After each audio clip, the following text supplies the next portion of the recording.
ಬಾಂಗ್ಲಾದೇಶ ಪುಟಕೋಶಿ ಬಾಂಗ್ಲಾದೇಶ ಏನಿದೆ ಯಾವ ನಮ್ಮವ್ರ ಹೋದ್ರೆ ಒಂದು ಪುಡಿ ಪುಡಿ ಆಗಿ ಹೋಗುತ್ತೆ ಅಂತ ಬಾಂಗ್ಲಾದೇಶದ ಮುಸ್ಲಿಮರು ಇವತ್ತು ನಮ್ಮ ಹಿಂದೂಗಳ ಮೇಲೆ ದೌರ್ಜನ್ಯ ಮಾಡ್ತಾ ಇರುವಂತದ್ದು ಕಾಣಿಸ್ತಾ ಇಲ್ವಾ? ಮೋದಿಯವರೇ ದೇವಸ್ಥಾನ ಹೊಡೆದಿದ್ದಾರೆ, ಆಂಬ್ಯುಲೆನ್ಸ್ ಹೊಡೆದು ಹಾಕ್ತಾ ಇದ್ದಾರೆ, ಧ್ವಜಕ್ಕೆ ಅವಮಾನ ಮಾಡ್ತಾ ಇದ್ದಾರೆ, ಹಿಂದೂ ಹೆಣ್ಣು ಮಕ್ಕಳ ಮೇಲೆ ಅತ್ಯಾಚಾರ ಮಾಡ್ತಾ ಇದ್ದಾರೆ, ಆಕ್ರೋಶ ಬರ್ತಾ ಇದೆ. ಸೊ ಇದಕ್ಕೆ ನರೇಂದ್ರ ಮೋದಿ ಅವರು ನಾನು ಹೇಳುದು ನಿಮ್ಮ ಮೌನ ಸಾಲುವುದಿಲ್ಲ.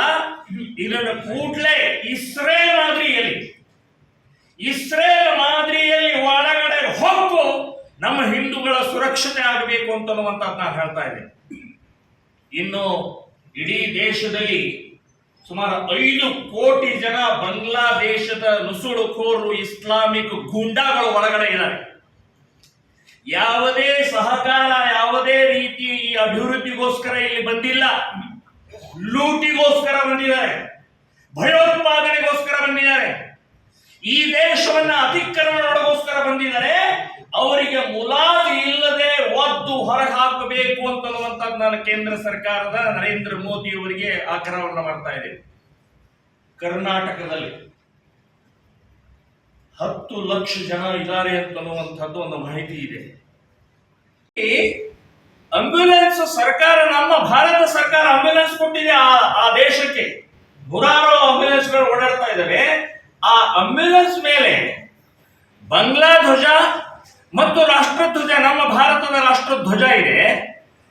ಭಾರತದ ರಾಷ್ಟ್ರಧ್ವಜಕ್ಕೆ ಅದನ್ನ ಹೊಡಿತಾ ಇದೆ ಇಲ್ಲಿ.